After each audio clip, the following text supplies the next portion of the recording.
layered, messy.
And we are live. Live and in the flesh. We are live.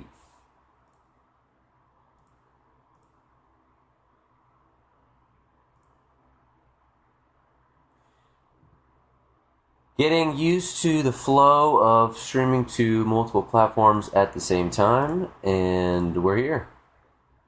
We are here, and we're here to make art. We're here to create. We are here to... I'm here because I genuinely, for the past 10 years, have been getting blasted by an addiction to the infinite internet casino and doom scrolling into the abyss, whittling my purpose into a nub. And what I've found through constant, persistent, everlasting persistence is that making art is the perfect transmutation of this addiction. It is the perfect opposite to consumption. Consumption equals death. Life equals creation. Consumption equals death. Creation equals life. More life, more creation, and I have big dreams, like I feel a lot of you do, and it's going to take some deep focus and consistency to will them into existence.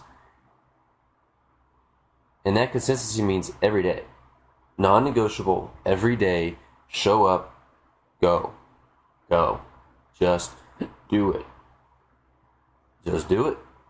create.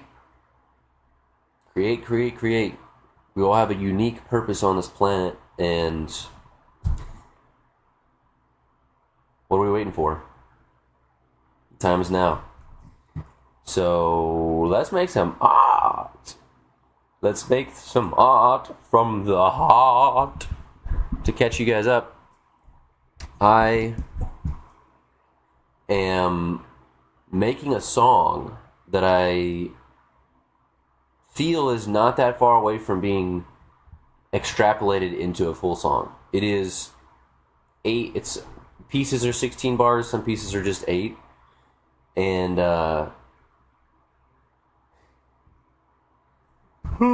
it's got enough elements right now. Oh, let me make sure that my display is actually showing my whole screen here. Glad I caught that.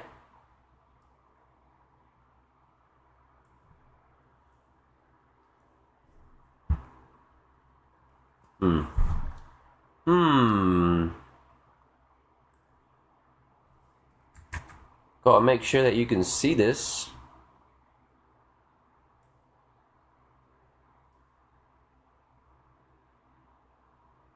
It's cutting this off. Getting these ugly black edges.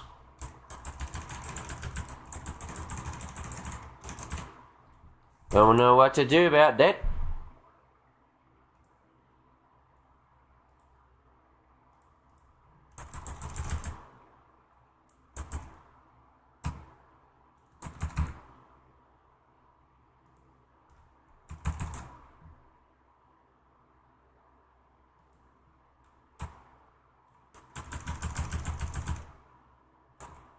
All right. Let's get into it. I'm going to pop into a music production course that I've been doing. And it's by Ataya, the man, the myth, the legend, Ataya, OG in the space of electronic music production. And this is a paid course, so I cannot show my screen. But it's okay, because I will be exploring my own version on screen. I definitely need a third screen, by the way. Everything is so clogged up. Everything is so clogged up. But we will get one soon.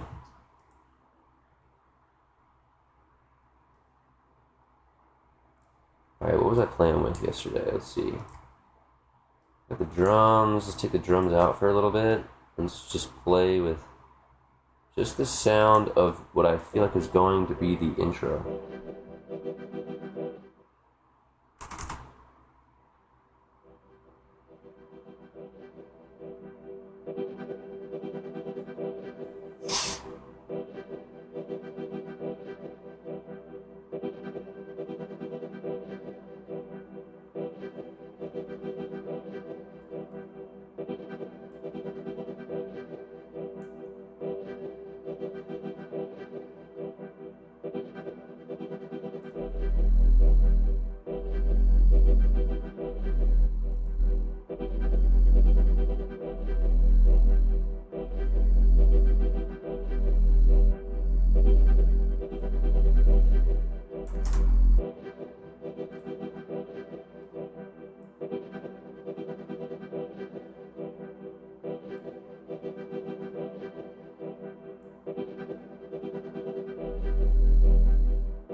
Can't believe I'm using Vital.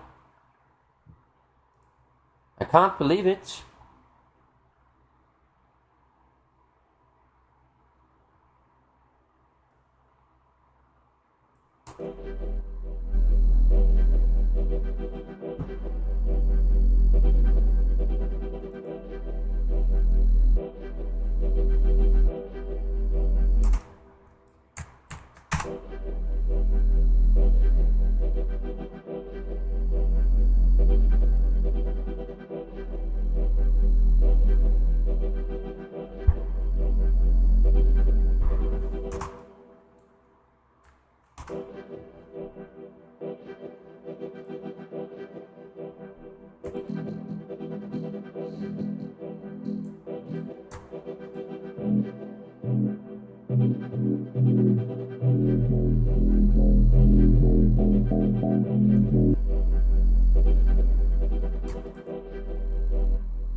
All right, so one of the biggest things I've learned, well, I haven't learned it yet in the way that I would say I've properly integrated it, is in this music making progress, I have learned the importance of organization as you create, as you go forward, which translates into everything in life. Because the more you stack on without organizing, the more confusing and messy it gets. And this is a mess. It's a right mess. It's a right mess, isn't it? I've got a million things in here. I'm only using like a third of them, if that. And I'm forgetting where things are and how they go, not because I don't have good memory, but because I haven't labeled them correctly, and I made some of these things a month and a half ago. So, it's not a huge deal. I'm going to figure it out. I just need to set aside a time where I organize.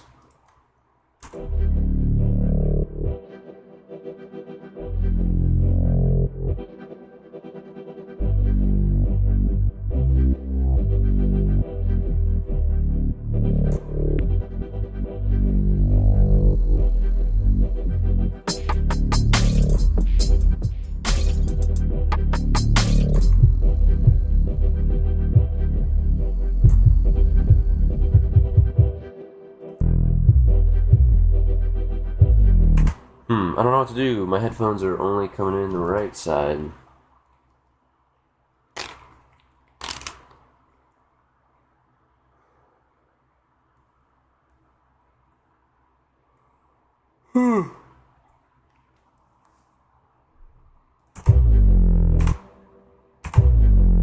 Can't properly make music if my headphones don't work.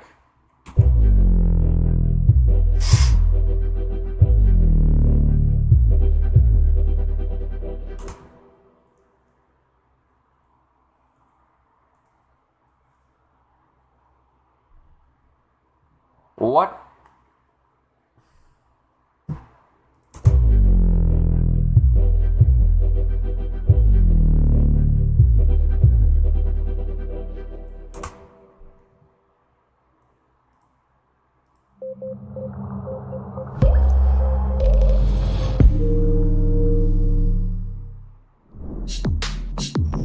Much lower or much higher, and I like that more.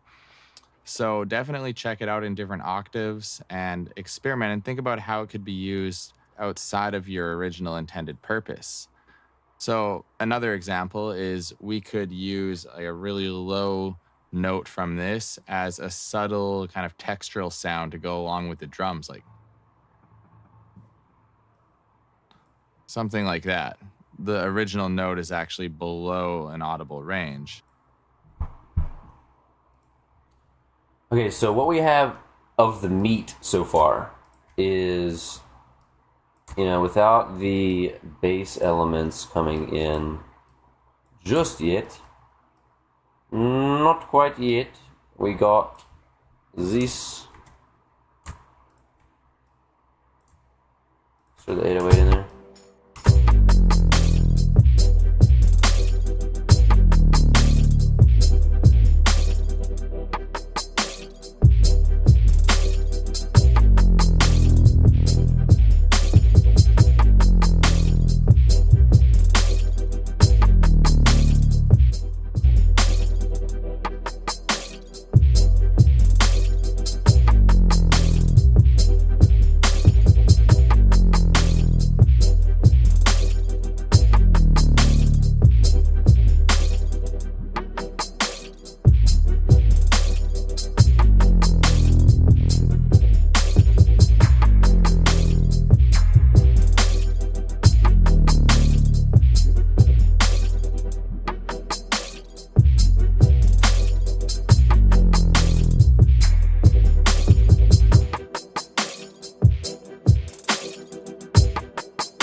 So we have these combinations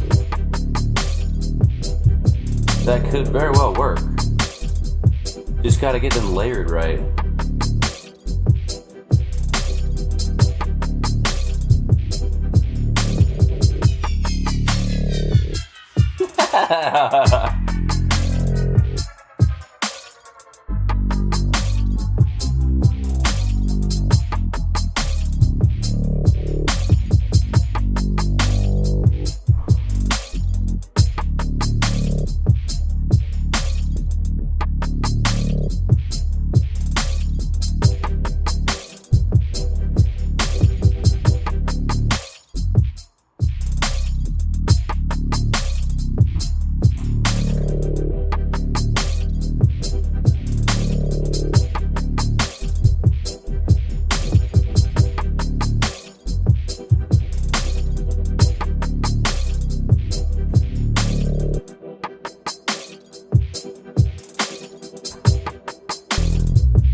Just gotta feel what matches out, you know?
These chords, they come in so massive, it's hard to figure out where the heck I'm even gonna put them. If not, give them a whole new song.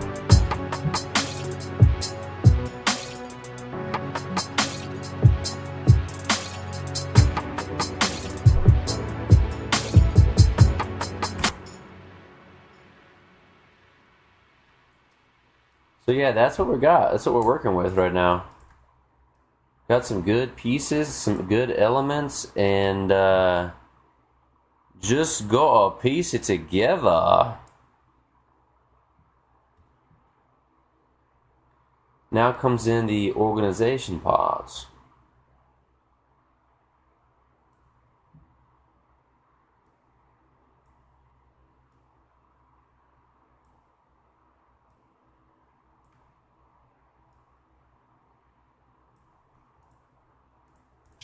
We're just getting some overtones, right? Like the original note's way in the sub register, but we're just grabbing the overtones from it. That's even a cool one too.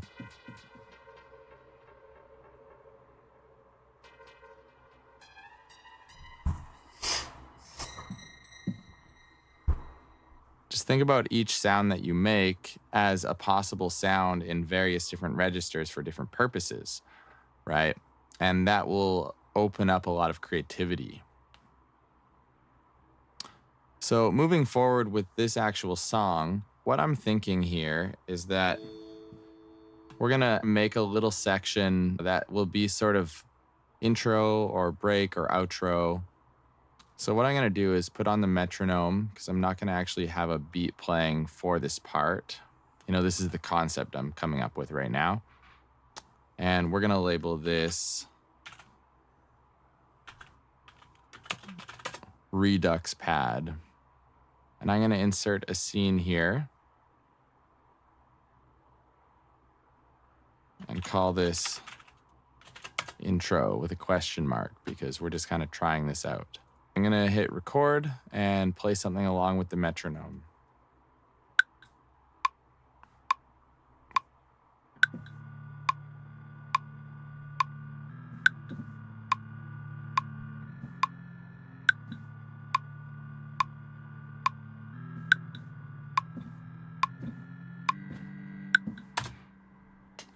Something like that. And now if we layer these over top of each other a bit more, we'll get this kind of rising note effect.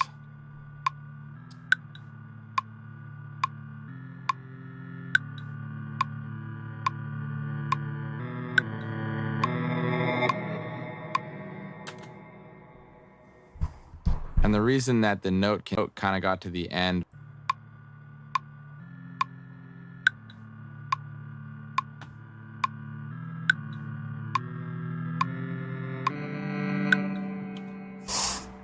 that seemed pretty good to me. So we might adjust these notes more later, but this is just kind of a quick example. And it somewhat fits with the theme of our song too, because if you look at our bass line along with this, you can see we have these notes rising up, a semitone here, and then this is rising somewhat to match how our main bass line rises.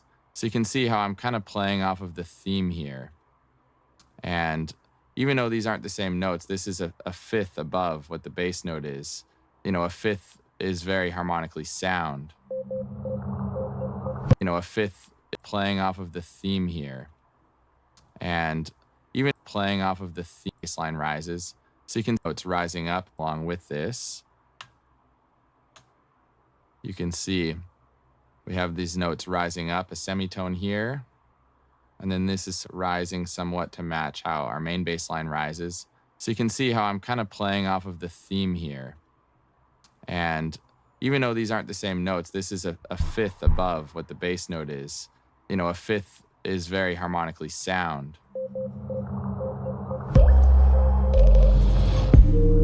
Oh, I didn't realize I could do that. I realized I could look at two different...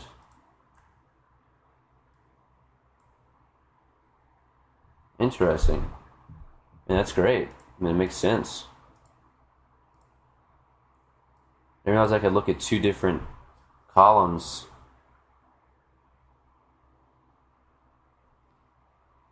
of clips.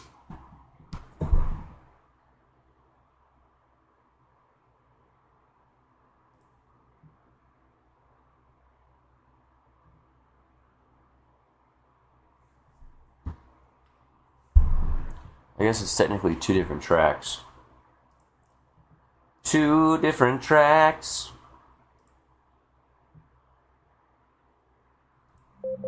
I should probably... I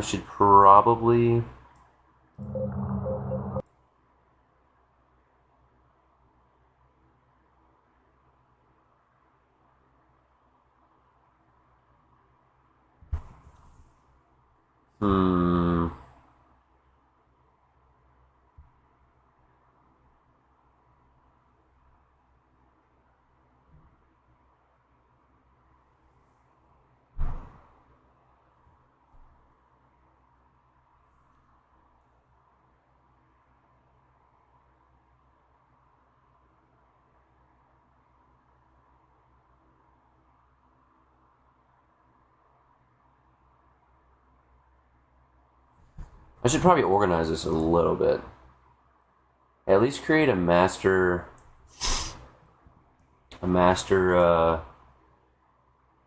insert scene here. Can I not move these?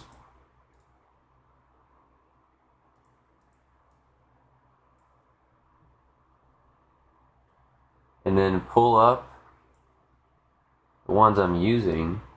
At least this. Do it at least this, you know? Oh, interesting. All of them got, I don't know which ones. This one.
What? Oh. What? When did they get knocked off?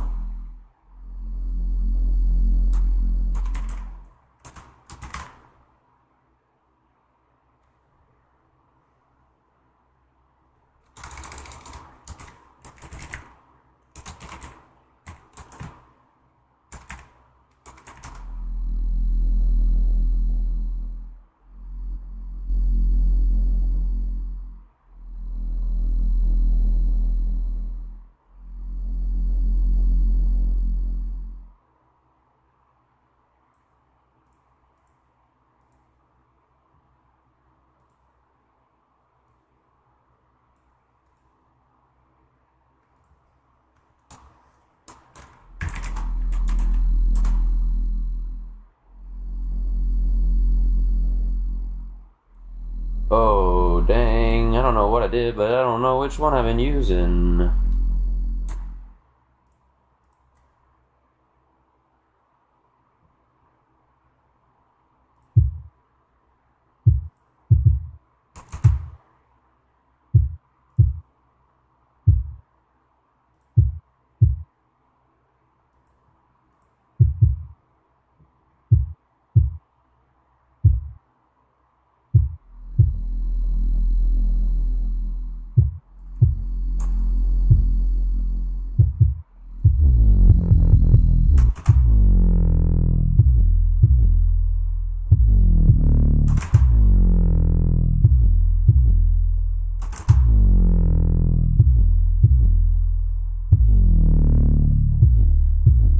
I think it was that one. I'll have to go back and watch.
Alright, it's a bit boring, but it's a part of the process.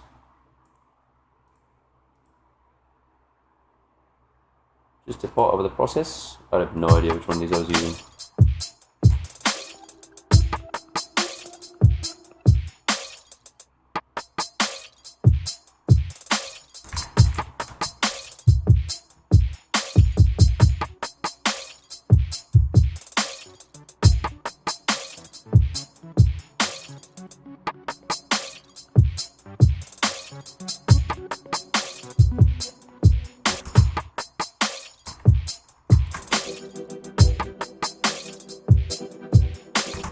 Alright, we got a main track list.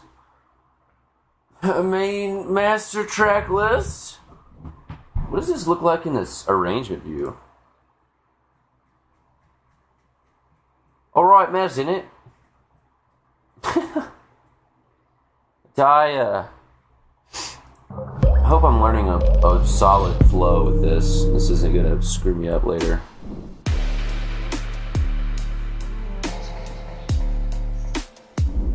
When I'm doing any kind of sound design, whether it's sample-based or synthesizer-based, I'm listening for things I like about it that I want to enhance or things I don't like that I want to reduce.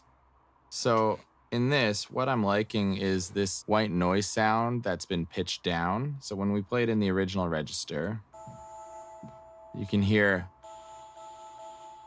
there's that kind of white noise hiss sound there, right? But when we play it lower, it's way down in like a 600 hertz range.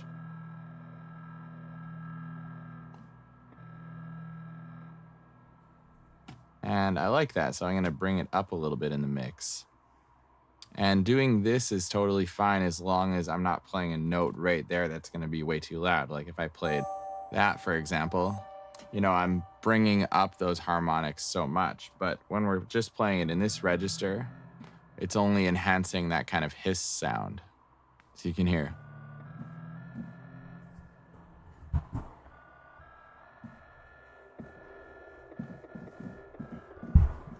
You can hear that nice, warm white noise sound in there. When I was playing around with the volume of this oscillator, I really liked, in particular, between -50 and -45 or so, we had this effect.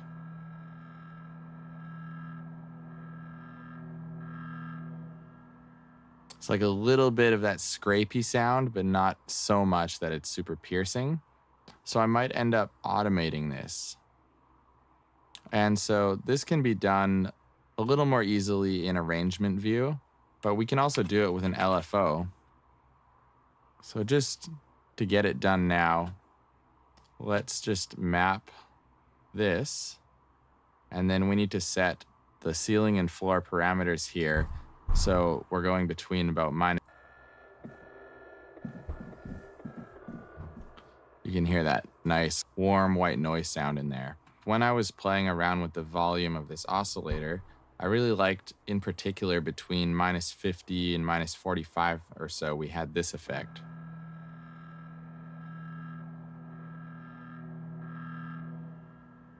It's like a little bit of that scrapey sound, but not so much that it's super piercing. So I might end up automating this. And so this can be done a little more easily in arrangement view, but we can also do it with an LFO. So just to get it done now, let's just map this. And then we need to set the ceiling and floor parameters here. So we're going between about -50 and -40 or so.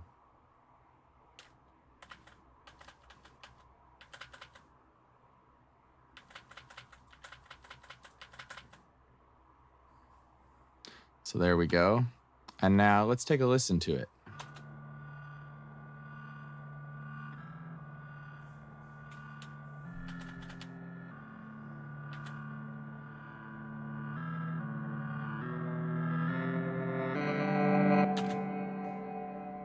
That sounds good to me.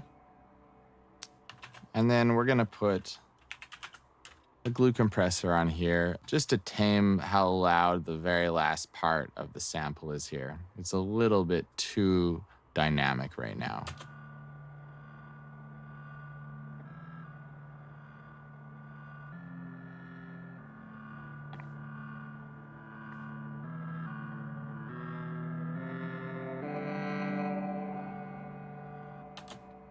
That's better. So you can see we had just enough level that we could crank the threshold to the max, which is minus 40. And we're getting almost no gain reduction on the first 3/4 of the sample. And then when we get to the end, it's upwards of 10 decibels of gain reduction. So those were the two things that... All right, just to practice it, I'm going to throw this on something. We're going to double this whole thing. Cut this whole thing out. Throw this down. Go in here. This is the hole. Stick it right here.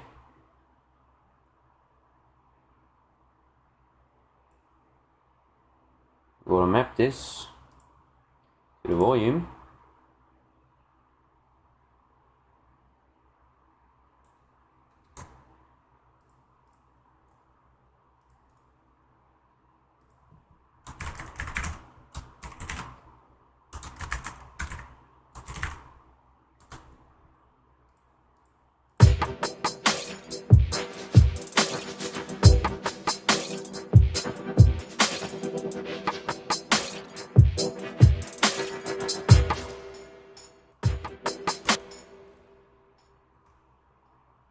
Why did I do that?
Kind of a roundabout way to do that. I wanted to do to the sample. The reason I knew those things is why not just because automate I'm just it? listening intently for what is nice to my ear and what I think will sound cool with the theme of the song. So always keep a sharp ear for certain timbres that you like and you want to bring more of out of the mix. I feel like that's a roundabout way to do that. But now I know.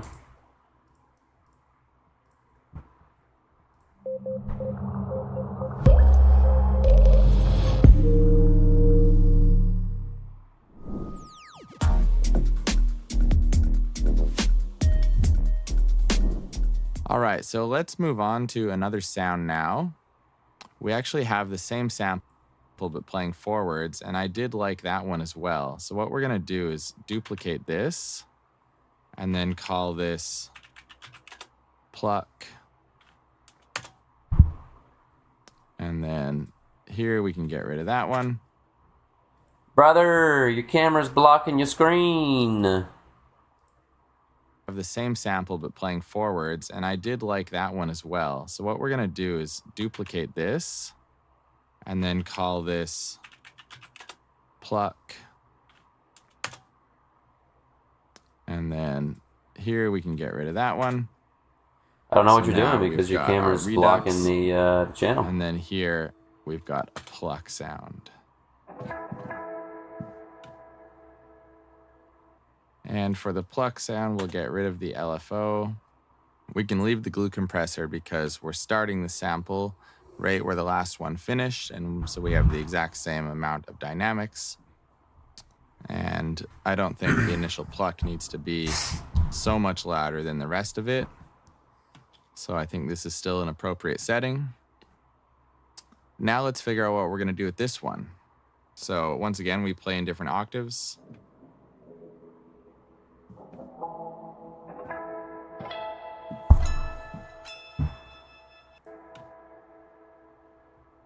And for the pluck sound, we'll get rid of the LFO.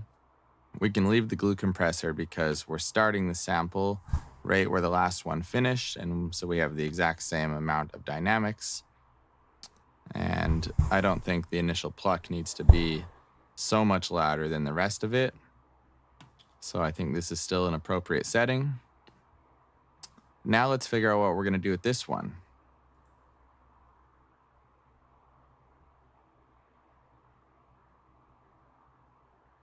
So once again, we play in different octaves.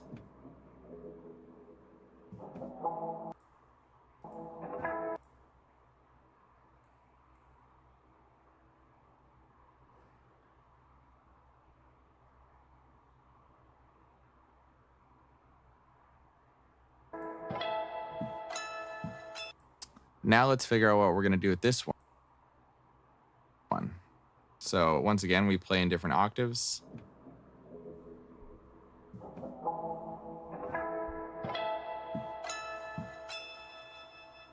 I think it sounds cool in most of those registers. I think it's a pretty cool sample. Like I like how it kind of has 3 notes in it.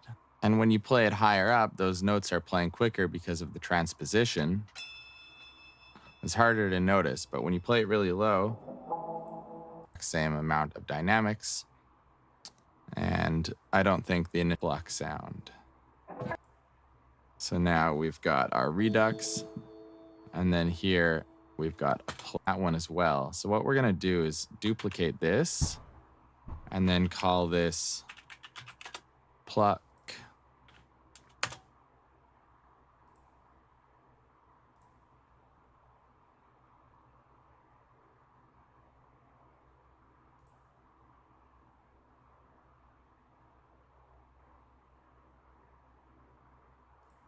And then here we can get rid of that one. So now we've got our redux, and then here we've got a pluck sound.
And for the pluck sound, we'll get rid of the LFO. We can leave the glue compressor because we're starting the sample right where the last one finished. And so we have the exact same amount of dynamics. And I don't think the initial pluck needs to be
so much louder than the rest of it. So I think this is still an appropriate setting. Now let's figure out what we're gonna do with this one. So once again, we play in different octaves. I think it sounds cool in most of those registers. I think it's a pretty cool sample. Like, I like how it kind of has 3 notes in it. And when you play it higher up, those notes are playing quicker because of the transposition. It's hard. It is pretty cool, actually. Let's go back to the sample and mess around with it.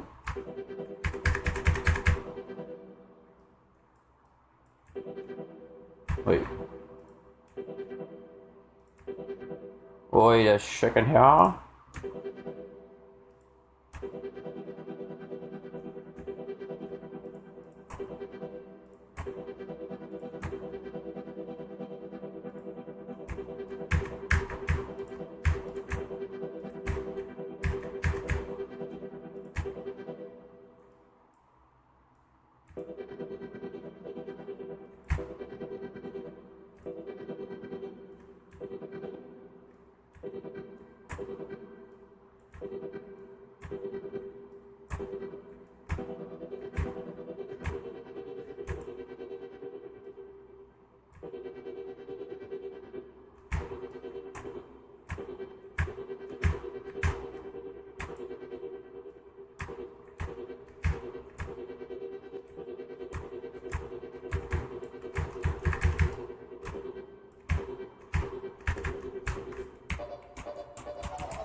I wonder why it doesn't let me play the sample in a chord.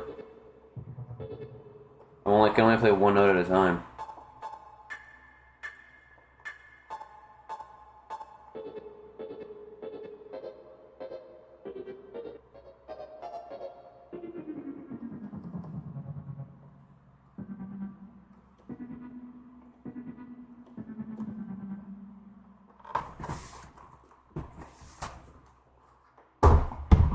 That makes it less fun.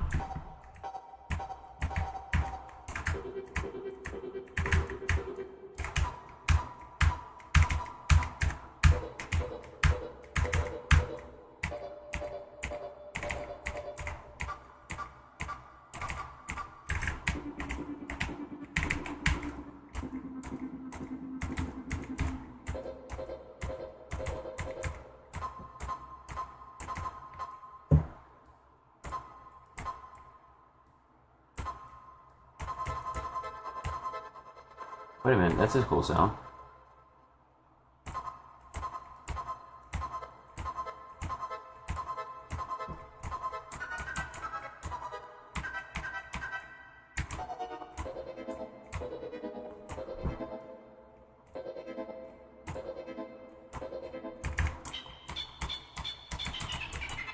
Sounds like a robot bird.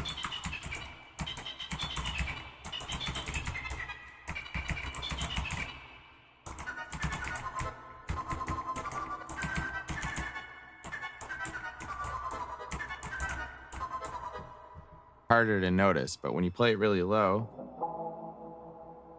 it's a very distinct 3 notes. And so what we could do is line that up with these arpeggios, because these first 3 notes are pretty well the same as these. Interesting. So this will give some emphasis and add some character to this main arpeggio riff for our B section. So you can see I'm sort of thinking about the composition already. I'm thinking about that, this will be the main, this will be the B, as we sort of already labeled here, and that on its own it's pretty good, but if we can emphasize it and give it a bit more character, it's just going to bring it to that next level, right? So right now we have this. It's good, but melodically it's a bit one-dimensional. So let's try adding this in here. But first, I'm going to make a few adjustments. We'll bring it down in the mix because I notice it's quite loud.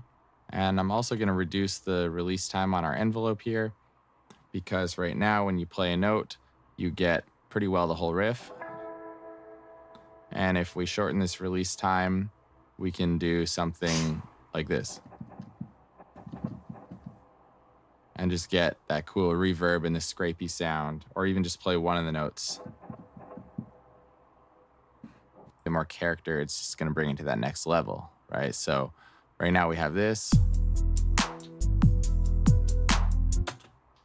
It's good, but melodically it's a bit one-dimensional. So let's try adding this in here. But first, I'm going to make a few adjustments. We'll bring it down in the mix because I notice it's quite loud. And I'm also going to reduce the release time on our envelope here, because right now when you play a note, you get pretty well the whole riff. And if we shorten this release time, we can do something like this. Pretty well the whole riff. It's good, but melodically it's a bit one-dimensional. So let's try adding this in here. But first, I'm going to make a few adjustments. We'll bring it down in the mix because I notice it's quite loud. And I'm also going to reduce the release time on our envelope here.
Because right now when you play a note, you get pretty well the whole riff.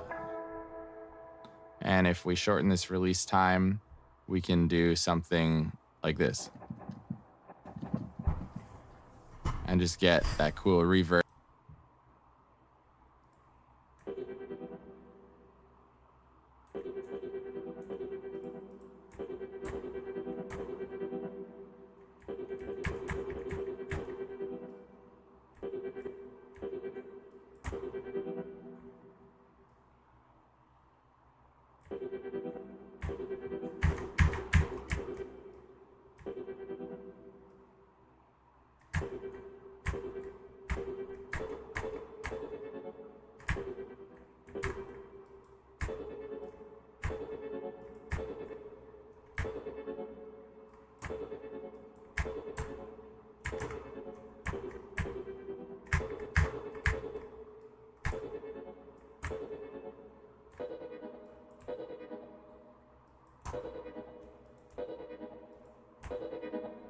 This ain't changing anything. Why is this? I thought that that's what we were working on.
Well, I've got to record that.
Nah.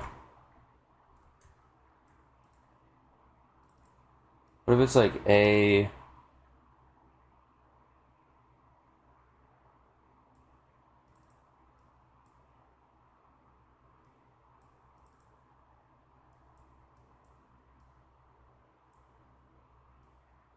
No, that's not what I want. I guess these have to be the same length, don't they? Want to mess up the song, mess up the beat, Mr. Peepy.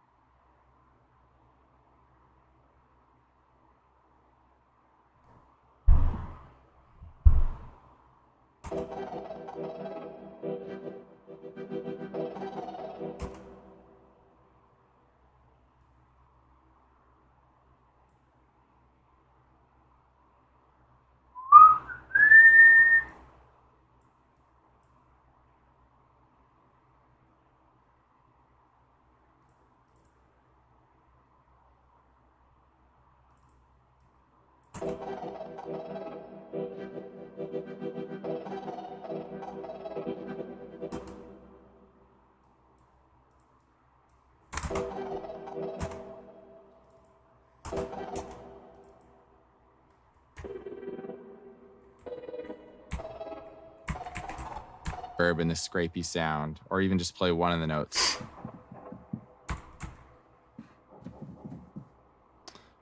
And that just gives more creativity when I'm actually playing it out. instead of only playing the full thing or not at all.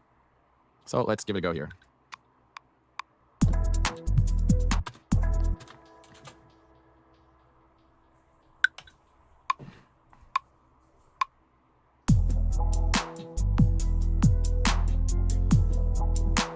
Oh, that is pretty cool.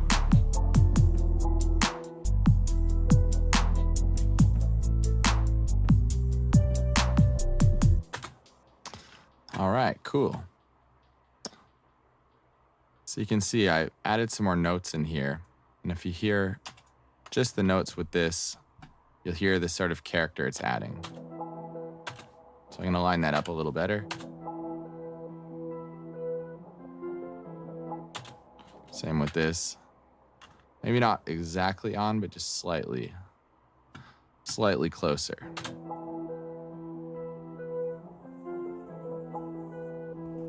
How do I apply something like this to another part of my song? Because mine doesn't... Maybe I could do it with the arpeggiator?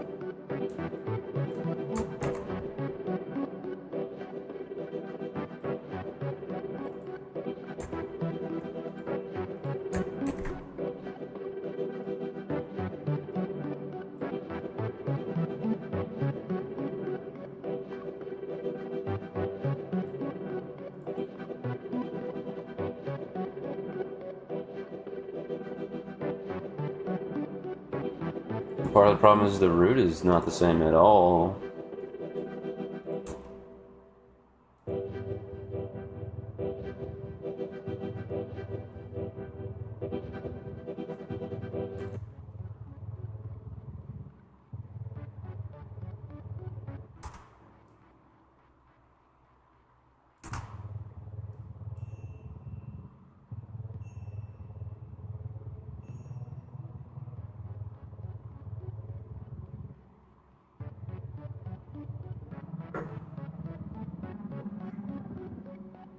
Flow. Sorry. If you weren't, you were resting it. Finished. Please raise your Zoom hand if you haven't shared in the last 2 days, or if this is your first time on a call with me. This is your first time on a call with me. Alright, I'll be back in just a bit. You could assist me by raising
And we're back.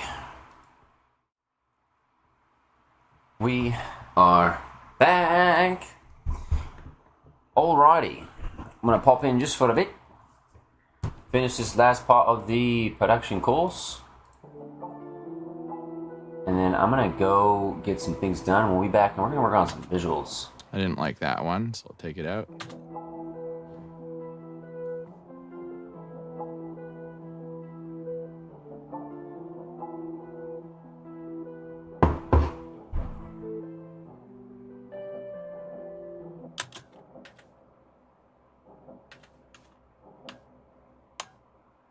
There we go.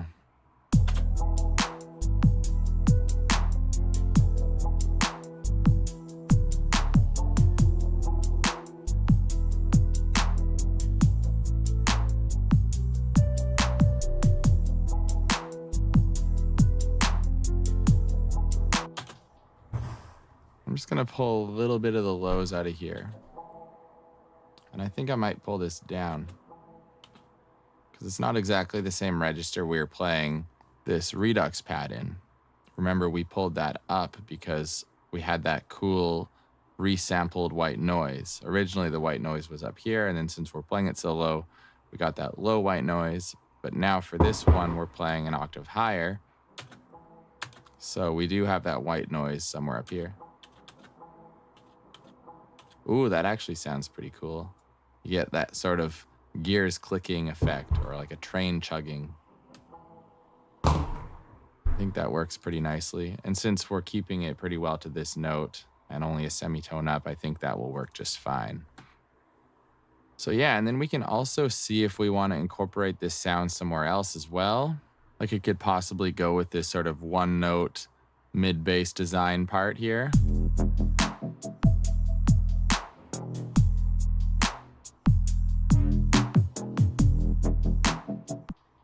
Yeah, this kind of chugging effect is cool with the other bass notes. Fills it out a little bit more, because just the bass design sounds so clean and has this modern sound. And then this lo-fi-esque sample is giving it some more character, and yeah, it gives us sort of that old record kind of feeling a bit. So let's record something in, and I'll show you something cool you can do. Instead of hitting the record button first, you can just jam and then click this little button here, which will take whatever you played even though you didn't hit record, and it will save it into a clip as if you hit record from beforehand. Because for some people this might help get some more character, and yeah, it gives us sort of that old record kind of feeling a bit. So let's record something in, and I'll show you something cool you can do. Instead of hitting the record button first, you can just jam and then click this little button here, which will take whatever you played even though you didn't hit record, and it will save it into a clip as if you hit record from beforehand. Because for some people this might help in case you're the kind of person that feels pressure when the record button is on. This way you can just jam infinitely, and then once you feel like you got a good idea, you can hit stop and then click this button. So I'll give you an example. Oh my god, why am I just now learning that that button exists?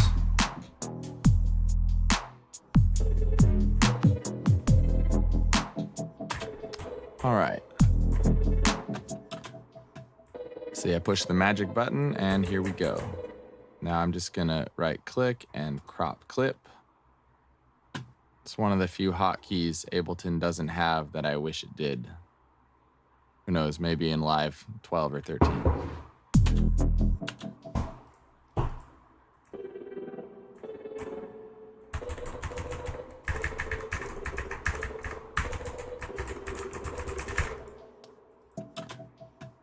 See, I push the magic button and here we go.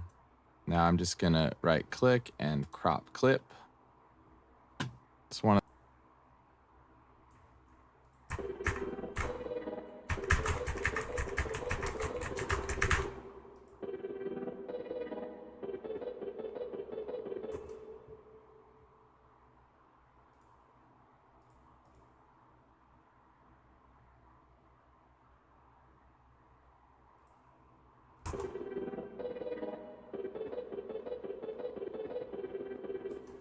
Oh, this is such an interesting tool.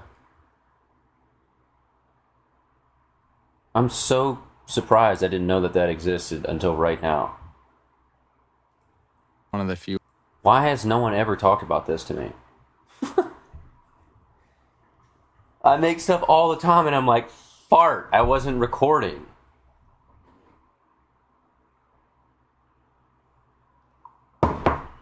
Well, now you know. Few hotkeys Ableton doesn't have that I wish it did. Who knows, maybe in live 12 or 13. Now we'll just take a listen to this. Maybe I'll turn off these mid-bass layers. All of these should come back just a little bit.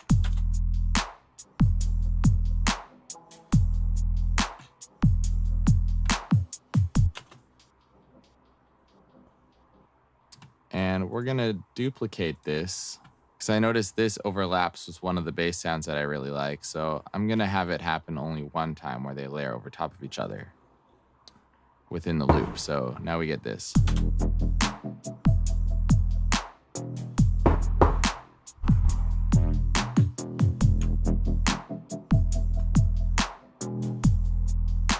Ow.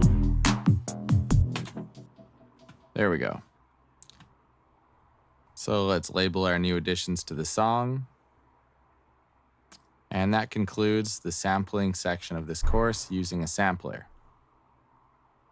So we're going to be talking more about sampling, and especially to the effect of taking audio clips, chopping them up, resampling them, adding different effects, and so forth. But we're going to do that in arrangement view because it's a lot easier to work with things within the timeline than it is to do it all in session view. But in order to go over to the timeline, we might as well start moving into our arrangement part of the song. So we're going to save the sampling part 2 for once we have arranged our song. And next, we're going to be moving on to arrangement. This is where the game changes. But I'm not getting into it right now because I got to switch gears, but we're going to do the quiz together. We're going to do the quiz together right here. What is the main function of a sampler? Allows you to load any VST synthesizer into it. Allows you to play back audio files, modify pitch, and creatively process the audio. That sounds like the right answer. Allows you to compress the sound. Plays a small preview clip to see if you want to download the full. What? When looping a sample, I know that they laughed when they made this. Every single quiz has at least one joke in it, but most of them have some kind of silly answer within each option. When looping a sample, what is the most common cause of clicking sounds at the beginning or end of a loop? Without even looking at the answers, I know that it's crossing the zero line at the start and or end. Sample was recorded on an iPhone. Sample has too much reverb. Sample is overcompressed. Sample playhead does not start or stop on the 0 point crossing part.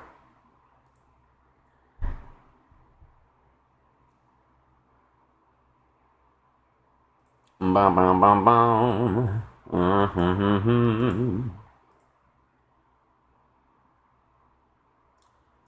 Da da da da.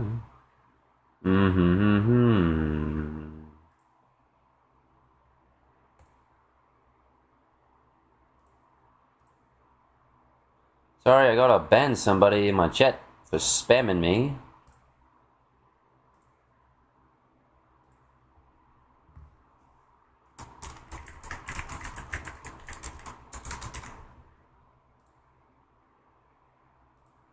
Bye.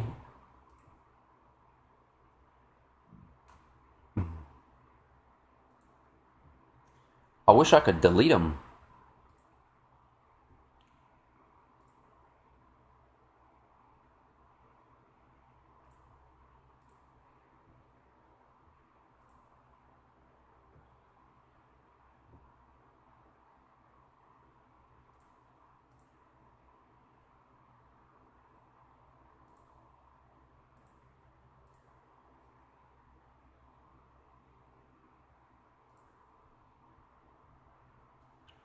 What is resampling?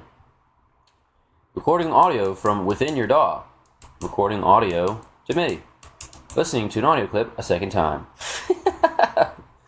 where you try a bite of someone's food and you go back for a second bite. Oh, I want it to be that one. When you try to bite someone's food and you go back for a second bite. Recording audio from within your DAW. Wait a minute. Did I just make that? Did I just get that wrong? Recording audio from within your DAW. Recording audio to MIDI. Resampling. That's what it is. Let's see an audio clip a second time. What does a filter envelope do? Controls the attack, decay, and sustain release. ADR. ADSR. I don't even look. Controls the attack, decay, sustain, and release of the filter. Controls the attack. Oh. Attack, decay, sustain, and release. You almost got me. Filters have bad vibes. Yo, I hope it was a Thai who made these choices. How do you tune a sound in the sampler to the notes on a keyboard? I'm sorry, I'm just thinking about the joke, I can't even read. How do you tune a sound in the sampler to the notes on a keyboard? You gotta go to the root, play the note of the root, make sure that it matches on the spectrum.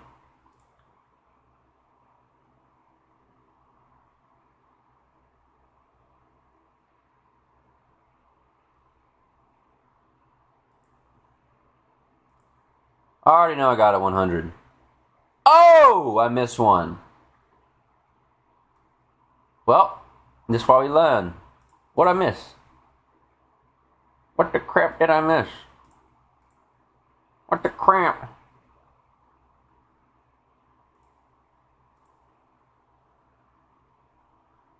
What is the main function of a sampler? It allows you to play back audio files, modify pitch, and creatively process the audio. I got that correct. When looping a sample, what is the most common cause of clicking sounds at the beginning of a loop? Sample playhead does not stop at the zero crossing point. I clicked that. What is resampling? Recording audio from within your DAW. Oh, I had the right answer at first, but then I changed it to sampling into MIDI. I understand why the answer is correct, but the other one also seems correct. Recording audio from within your MIDI. DAW. Alrighty. Well, we did good. Good time. What's beautiful now is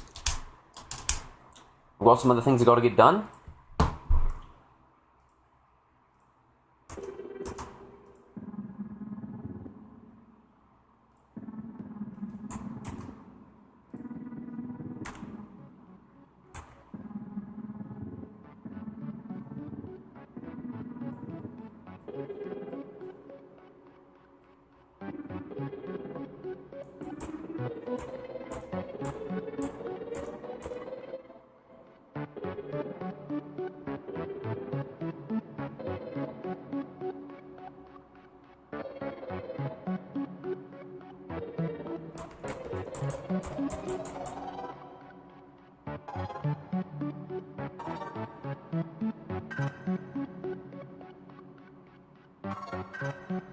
This is scuffed.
We are gonna put a pause in it because the next up is arrangement time, and when the arrangement is going to be a huge part of the process of finishing these songs, and I am so pumped. I am so excited.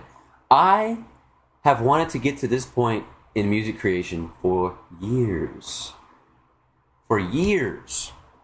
And I am now at the doorstep.